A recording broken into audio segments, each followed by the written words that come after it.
I think one of the things that I have found the most freedom from in, I think, life up until today has been having no secrets. I think addiction festers in secrets. I grew up in a home of addiction where we lived in these very deep-seated toxic secrets. And I think part of the freedom I get now in my sobriety is no more secrets, no more hiding the truth. You're listening to The Sensible Sessions. I'm your host, Amber Wardell. Along with my guests who range from experts in their fields to people with incredible experiences and perspectives, our hope is to bring you stories designed to make you laugh, make you cry, or make you think, bringing a sensible approach to a world that's lost its mind. So stay tuned and let's start the show. Hi, everyone, and welcome back to another episode of the Sensible Sessions podcast. I'm your host, Amber Wardell, and today I am so excited to have one of my dear friends with me. This is Celeste Yvonne. She is a writer and author and someone who I connected with a while back over our shared journeys on so many different topics of interest, and I'm just really, really happy to have her on today. So without any further ado, hi, Celeste. I'm so glad to have you here today. Hi, Amber. I'm so glad to be here. So I have to say, we've connected, like I said, over just many, many different things. One of my favorite things being your book. It's not about the wine. There it is. There it is. I have a green screen on because it's a mess in my house today. Your book, The Loaded Truth Behind Mommy Wine Culture, was so huge to me. And I know we want to talk about many, many things, but I just wanted to kind of touch on this really quickly to let the audience know a little bit about you, because this book was huge for many, many reasons. One of which was that I think that when I became a mom, my relationship with alcohol really changed. And I don't think I realized how much it changed. I don't think I realized how much I became dependent on it. I wasn't addicted. And I think you talk about this in the book. I wasn't addicted, but I was just dependent on it to get through the hard days of motherhood. But it snuck up on me and I didn't really realize it. And your book was very foundational in not only making me really come to grips with that reality that, this was something that had really, really disrupted my life in motherhood. But I think that what was more interesting to me as a woman who's so interested in feminism and who I write a column for Psychology Today called Compassionate Feminism, was this element in the book about how the discourse around mommy wine culture is actually so anti-feminist. This idea of numbing our minds out through alcohol, and the way that you sort of tie that into feminism and how in any way is this empowering to women? It was so fascinating. And I'm talking so much about this. I'm going to let you introduce this topic, but I wanted people to know how absolutely fascinating the book was and the way it addressed this very important topic that we're not talking about very much. And it so relates to my own experience too, because when I first became a mom, I went through the postpartum depression, postpartum anxiety. I genuinely felt like I lost myself in early motherhood, and I was devastated. I was terrified. And to have this discourse of, maybe you just need some wine, that comes across as very, not particularly caring, but almost like, here's a crutch for you to lean on. If not a joke completely, just saying, motherhood's hard, maybe some wine can help. It was a dangerous message, for me to hear, because I figured there has to be something to it. And, it starts out for many of us as a glass of wine after the baby goes to bed.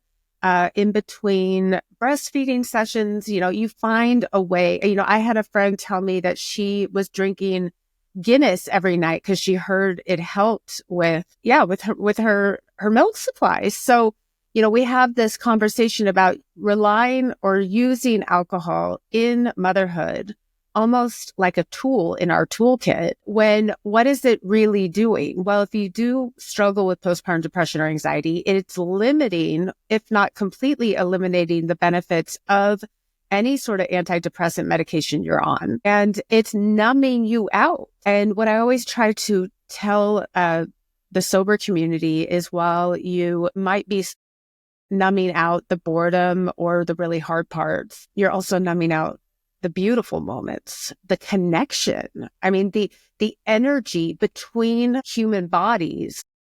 You lose that when you are consuming a drug, when you are taking something to numb all five senses. And that has a very negative impact on everybody. But there's something especially crushing about losing some of those senses in motherhood. Yeah. And it really speaks to, you mentioned, people will say this like, oh, well, here, have a glass of wine. It'll help. It'll help. And you think about it, it's what people should be offering is a hand, right?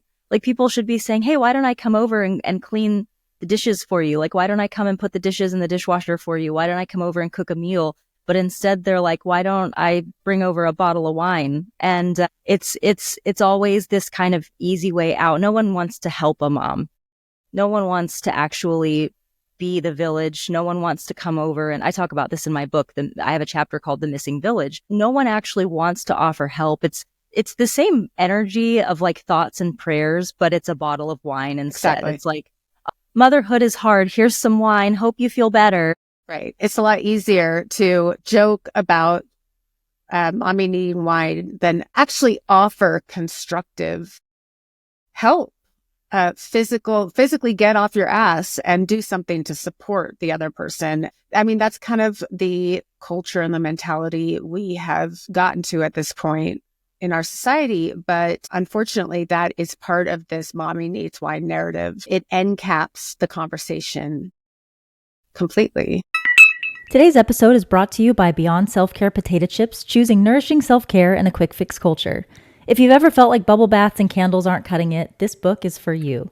Written by a cognitive psychologist, it's full of relatable stories, insights to help you step into your power, set boundaries, and feel truly nourished mind, body, and soul.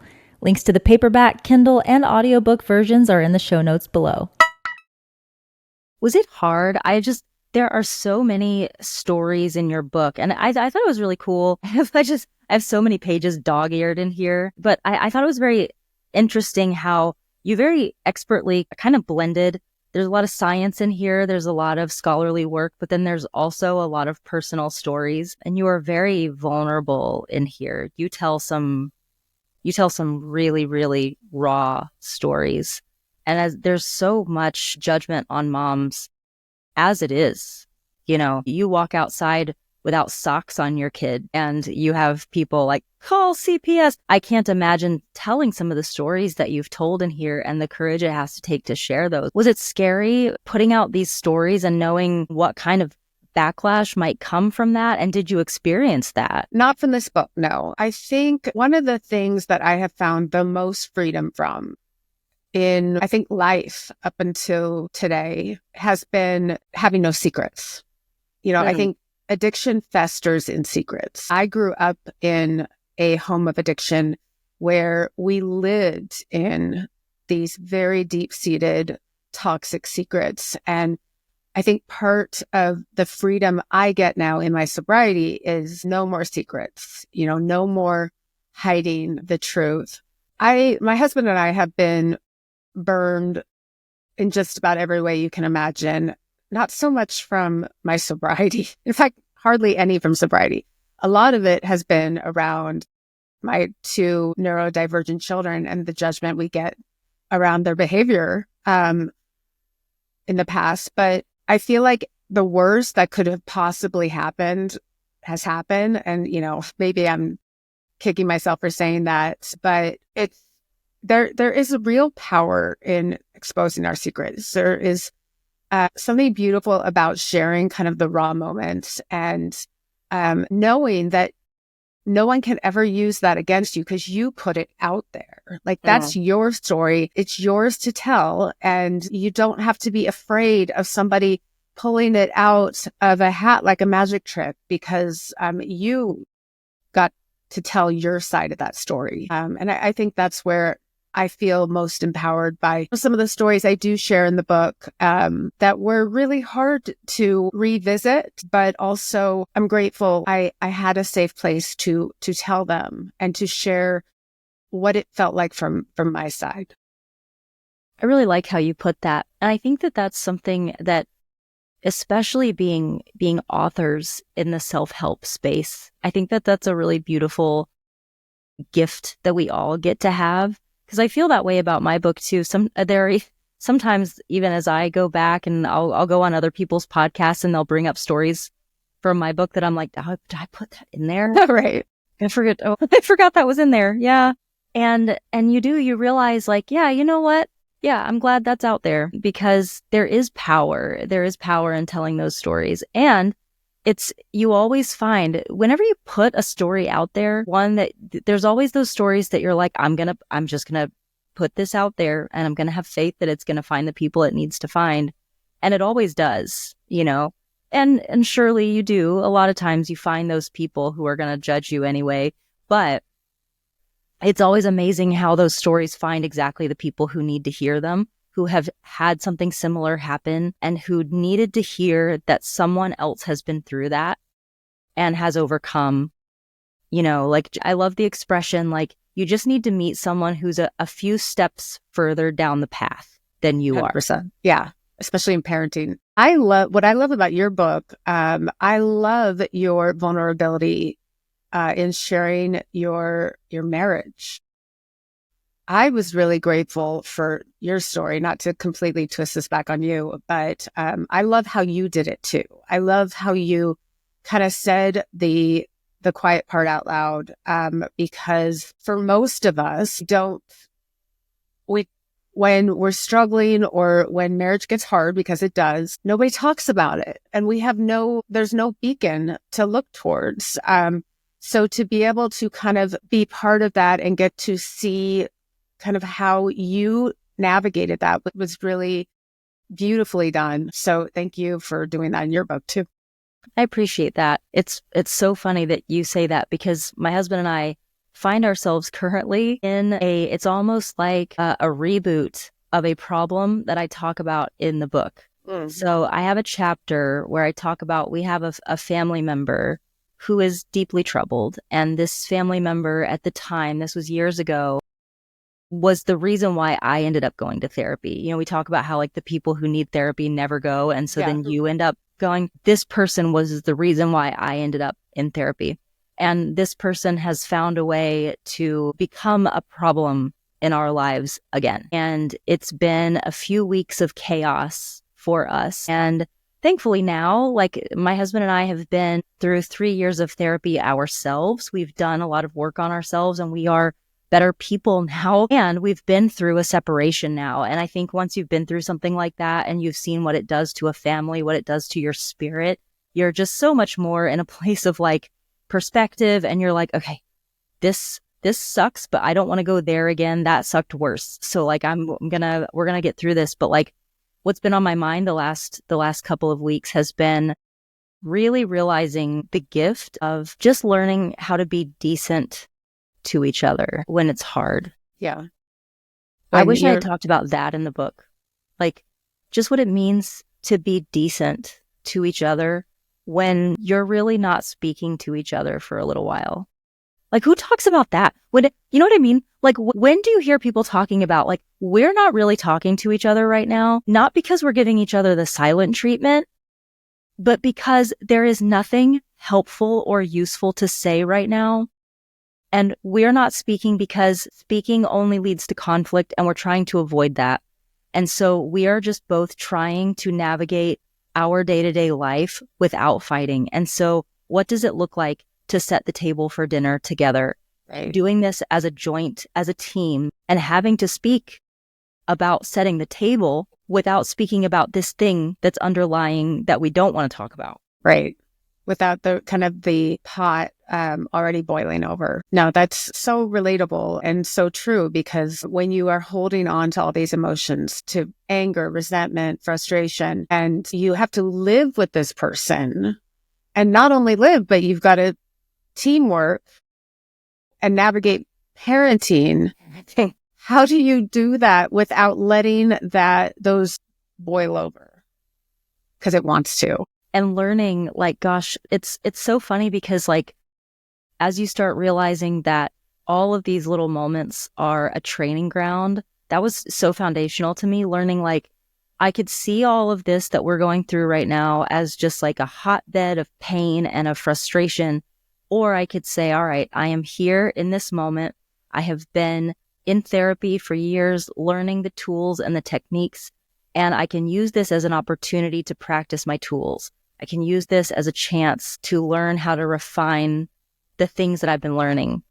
But that's hard. And It's you had hard. a partner doing it at the same time. Yeah. Which is even harder, to have your partner also be driven to want to work on themselves. Yeah.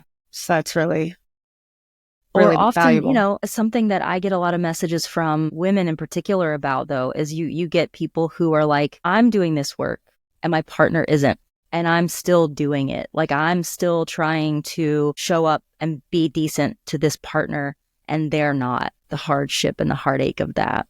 That's really, not to segue too much, but that happens a lot in recovery, where you have one partner who's like, you know what? I have a toxic relationship to alcohol, but my partner doesn't want me to quit. Mm-hmm. You've got partners who are like, no, I don't want to lose my drinking buddy, or I don't want to feel judged for my own drinking. I don't like how this might negatively impact me. And we get that experience a lot in the sober mom communities, where you've got a mom who's like, I am ready to take my life back, but my partner is angry, upset, resentful about this decision I'm trying to make for my own healing, because they don't want to see their partner outgrow them, essentially. And that's a really heartbreaking thing to witness, because it can only go one of two ways. It's interesting that you see this in every single space where healing is happening. We talked about this in the pre-show, that like anywhere where there is a healing community, you see this happening, wherever people are working toward healing and personal growth, there will be people who on the one hand are a few steps behind that person, who are saying, yes, I want to be like you. I am motivated by you. And so I want to be like you. And I'm not there yet, but I'm going to keep my eyes on you so that I can follow in your footsteps. And there will be other people who will feel judged by that journey, when really what that person is doing they have no interest in judging this other person's journey at all.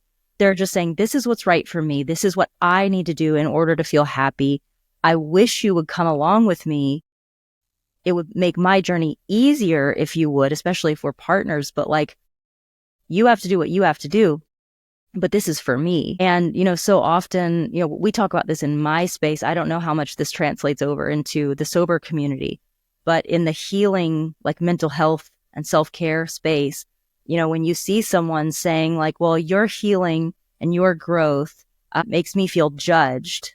It's like, well, I think, are you being judged, or are you just not ready to self-reflect and do the work that it takes to get to where this person is at this point? Does that translate over into the sober community when spouses are saying, I'm feeling judged by you deciding to be sober? Yeah, and it can go so many ways. But I think when you have a partner who feels really on the defensive about their partner's decision to take the road of healing, I mean, there's no other way to say it.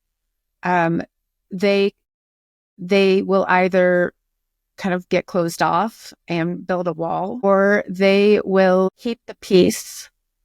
And sometimes, slowly but surely, they don't necessarily change themselves, but they are willing to recognize the benefits that come with their partner's sobriety, and they become more open to it, or, best case scenario, supportive. When my husband and I, when I quit 7 years ago, initially he was surprised and I wouldn't say off put, but kind of like, okay, you do you, but let me know when you're ready to come back because, it's more fun when we can drink together. And what he didn't understand, and that's not his fault, it was me keeping secrets, was how far gone this had come. I was at the point where I was hiding my alcohol use. I was keeping some pretty toxic secrets that he had no idea about. He thought I was making a choice for my health, but it wasn't necessarily something I needed to be working on. And that was simply untrue. So I think over time, as he realized just how bad it had gotten, as these secrets started to kind of untangle, he became much more supportive. And now he never asks me, when am I going to go back to drinking? And he still drinks, but his alcohol use has significantly cut down because he's a take it or leave it guy. I was essentially an enabler. I was the one buying the alcohol, opening up the bottles, pouring 2 glasses. Like I was the one doing the heavy lifting.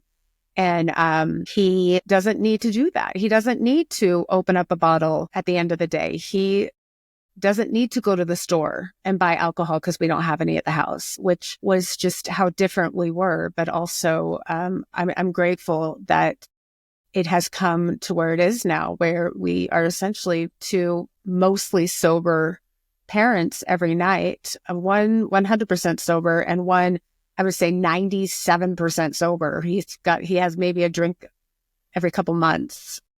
And that's just how our lives have changed. And that took 7 years, but I feel like we're both the better for it.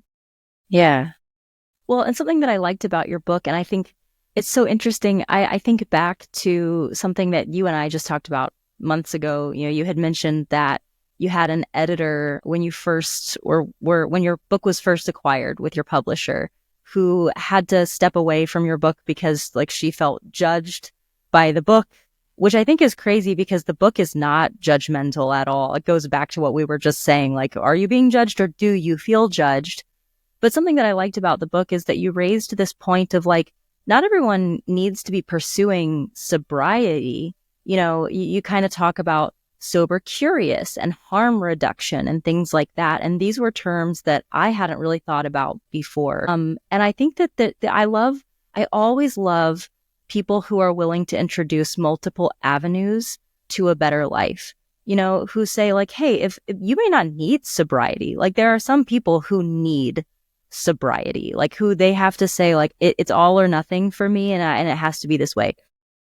But for other people, maybe the path is just to harm reduction. And so after reading your book, that was something that I started working on, is just how do I reduce harm here? How do I just make sure that I am not leading myself down a path that could lead, to a darker place? And so, in my life, that was looking at okay, what are some better coping mechanisms that I could work on developing? And that was huge for me. Looking at harm reduction was actually an endeavor of psychology for me. It meant for me looking at I really want a glass of wine right now. It's 4:00 in the afternoon. What's happening around me right now that's telling me that I want a glass of wine? And I would look around and I would say, okay, it's an hour before dinner time. We have dinner early because my kids are early risers and we go to bed pretty early in our house. So we have dinner at 5. It's an hour before dinner.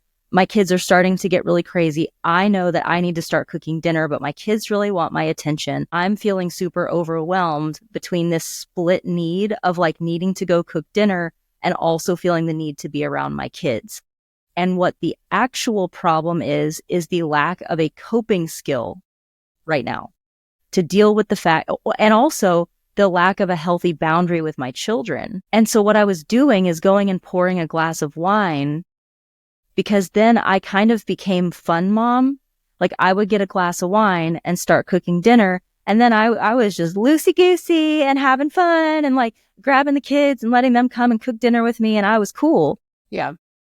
But that would really quickly turn into not fun mom after a couple of glasses of wine, because now I'm sleepy. Now I'm sleepy and I'm over it and I want everybody to get in bed. And really looking at that and realizing this isn't worth it. Who's this fun for? Like they got half an hour of fun mom and now I'm moody and bitchy and I want everyone to go to bed, right? And so learning like, okay, it's 4:00. I'm noticing I want a glass of wine at 4:00 every day. So let me start looking at what coping skills I need to develop in order to deal with the problem itself. Have you ever read Dopamine Nation? No, I know I need to read that book, but I have not read it yet. She talks about the pain pleasure seesaw, and it kind of walks you through essentially what the glass of wine is doing to your body. And this is what I think you're talking about too. It's mindful drinking. It's even if you still want to drink, recognizing what the effects are having on your body and just being more aware. So the way she kind of describes the dopamine hit when you first have your glass of wine, where you get a high and then it's quickly transformed into a low because our body is desperate for homeostasis. Our body doesn't want to be high. So it overcompensates with a flood of different, whatever the I'm not a scientist by any means, whatever sensation to help us get back to neutral, which is why we go from happy, happy, happy mom to cranky, like everyone just shut up mom so quickly because our body is trying to get back into this homeostasis area. And I found that so interesting because you always, when I was craving my drink, I wanted the high, happy mom person. But in the timeline, that really only lasts about 20 minutes. You get that high sensation of one glass of wine. And then you get into the low, which is when you start wanting the second drink. And when you can recognize kind of the pattern that's forming, you can either be more aware of what's happening. Why am I so cranky all of a sudden? Why is what was so fun and energizing just a few minutes ago now making me want to tear my hair out? You can see my body's just trying to get back into its neutral territory. And that's when you can be more mindful. Do I want another drink to go back on the roller coaster? Or do I want to let my body get me back into this neutral territory where I can respond to my kids better, where I can be their emotional support right now instead of going to this dysregulated state where I felt like I was becoming essentially just like the kids, where I was going the ups and downs. And it helps you kind of quantify what is going on and why you feel like that, and not just kind of dig into the more, I just need another drink mindset. Yeah. And I feel like I noticed as I started like looking into that, it wasn't like I needed some huge revolutionary change. I needed to like, and this is why I get frustrated sometimes, like when people are like, well, that's cliche. Sometimes things are cliche because they're true and we need to hear them more. I truly started to realize all I needed was a freaking boundary with my children. Like all I needed was to say to them, hey kids, you guys have been here in the living room in my space for the last all these hours since you've been home from school. It's loud. I'm overstimulated. I need you to go play in your rooms for the next 20 minutes. I will set a timer. Right? Because, or I could go to my room, but they just tend to prefer to go to their bedrooms. All their stuff is in there. Right? And so like just sending them to their rooms and I sit in silence or I go to my room, whatever it is. And like, if I just take that a little bit of time and just, that's all I needed. And guess what? When that's over, we'll all go back to the kitchen and we will have that same fun time together that we would have had if I'd had that glass of wine without that awful fucking rebound. Yeah, exactly. And so it's motherhood, I think the other piece of this is motherhood is very dysregulating. And, yes. When I first became a mom, nobody was talking about this. I think we're better about explaining that more now. But, I have two neurodivergent kids, both with ADHD, one also with autism. I was describing this to my therapist the other day. I am living in one of those trampoline parks, those indoor trampoline parks that's all dark with the glow lights and the loud music and you can't hear anything. That's what my home feels like every day. So I'm always dysregulated, essentially. So it's no wonder that we kind of pine for a tool to help us feel grounded. Yeah.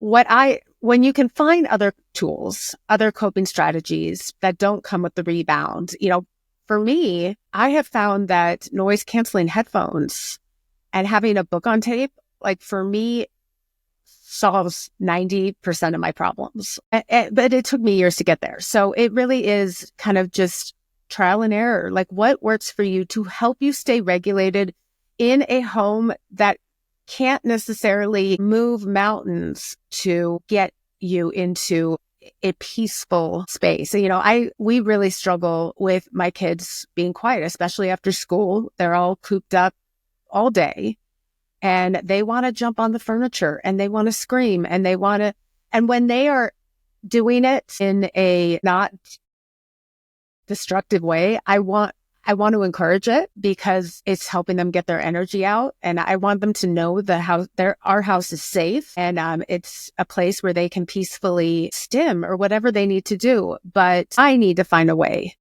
that I can stay regulated through that. And my sober journey has really helped me uncover the tools that work for me because alcohol was a crutch, but it was a crutch that for me became an addictive problem. And it's something that was not sustainable. So in cases like that, you need to find healthier coping strategies.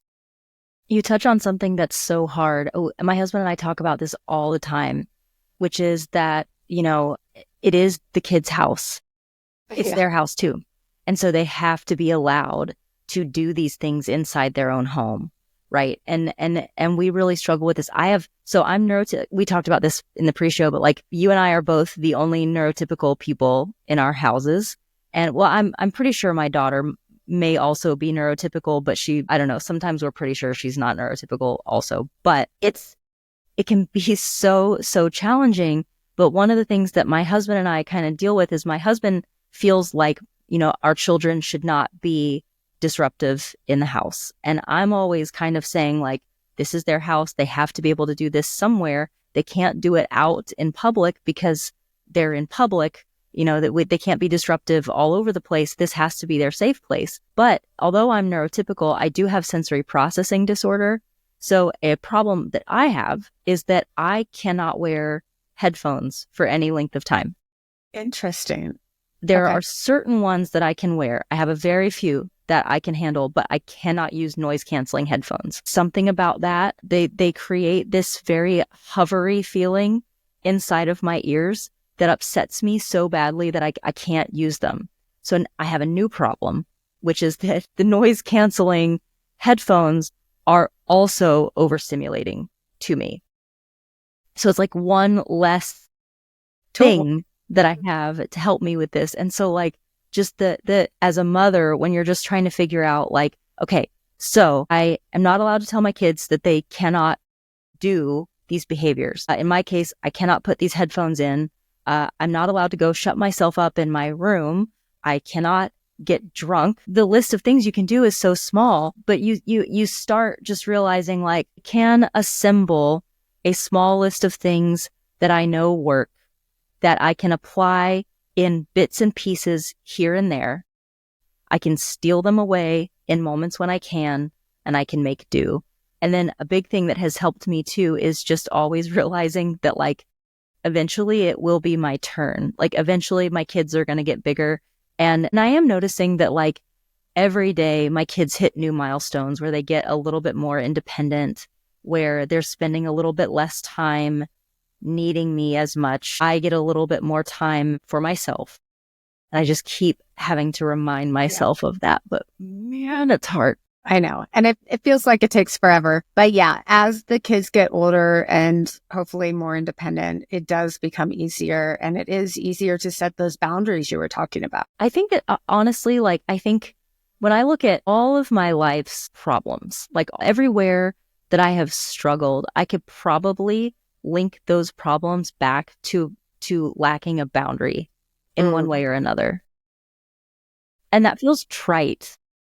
It feels trite in some ways, but I realize, like, as much as I want to point the finger at the circumstance or the people, I can usually say, if I had asserted a boundary in that moment, or if I had spoken a need in that moment, I could have probably made that situation better for myself. Maybe I couldn't have avoided the situation, but I could have made it more endurable. I could have made it less of a pain for myself, you know? Well, you talk about boundaries so much, both on your social media and in your book.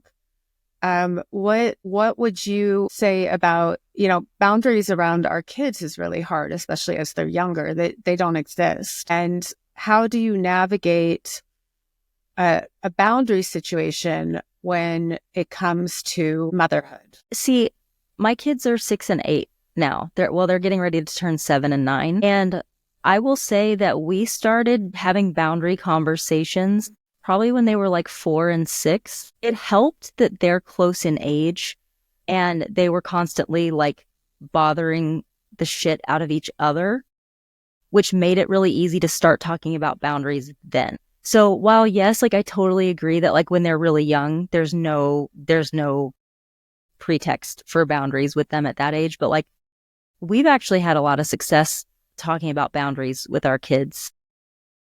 But it had to start with couching it around boundaries with each other, teaching them to have boundaries with each other, respect for each other's bodily autonomy and space and things like that. And then now that they are getting ready to be 7 and 9, now we're starting to broach that subject with them about boundaries towards parents. Mm-hmm. And I think what we've been doing that has kind of been working is phrasing it from like respect, not in the authoritarian kind of use of that word, but just like, hey, the way that you two respect each other's boundaries by not touching each other when you don't want to be touched and things like that. Well, mommy needs some time alone right now. And sometimes I'll just be really honest with my kids. I'm like, mommy's going to snap. Mommy is going to yell in a minute if I don't go to my room and be by myself. You would rather mommy not yell, right? I don't like it when I yell. Do you like it when I yell? And they're like, no. And I'm like, then can you respect mommy's need for some time by myself? And they'll be like, yeah. I get that. Yeah. And that's how I think, kind of starting to teach them boundaries and then starting to teach them what that word means. I'm not saying that I'm great at it yet, but that's how we're approaching it. That's interesting because, I guess we do have those conversations, but I've been describing it as consent, but I think I could also introduce like the concept of boundaries within this consent conversation too. How old are your kids? I haven't asked. 8 and 10. Okay. Yeah. And we talk a lot about consent because, they're boys, first of all, but because there's a lot of physicality with 2 boys with ADHD. And when have they drawn the line? And when is it okay? And not just around each other, but around me or anybody, their friends. Having those conversations has been really important, but it's still a struggle to get them. It's been really hard for me. And I think this is around some of my people pleasing tendencies to be like, you cannot touch me right now, or I need 5 feet. Like, give me 5 feet of space. And to be able to effectively enforce that when for the last God knows how many years, like it was a free zone. Like my body was part of, I'm their safe space. I'm trying to find that middle ground between I will always be your safe space and I need 5 feet between us right now. Yeah.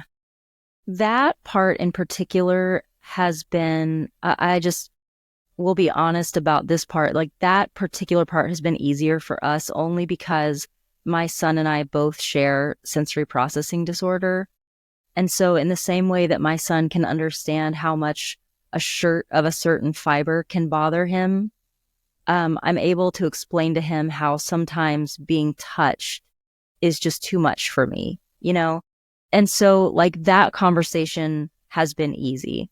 For us, the conversations have been harder around that noise. When you make that noise, I can't handle it, you know? So it's like we all have the conversations that are easy, and then we all have the conversations that are hard. And it really comes down to which things we're able to relate with our children on, you know? My son gets it when it comes to touching because he understands how much sometimes touch can feel bad. But I cannot get him to understand boundaries around screeching. Like he'll sometimes just screech. And how do you even set a boundary around noises someone is making? Right. And then I start asking myself, is it even my place? Do I even get to set a boundary around noises that someone is making? And I'll go into a mental spiral around that, you know? Totally. And they'll be like, but I'm just making it for myself. Yeah, I'm trying to stay regulated by making this noise to myself. And yeah, how do you set that boundary between bodily autonomy and the impact it has on the people around you? Right. These are the questions I don't have an answer to. I don't know. I'm like, maybe I need to go for a walk or something. I know. Maybe I need to leave.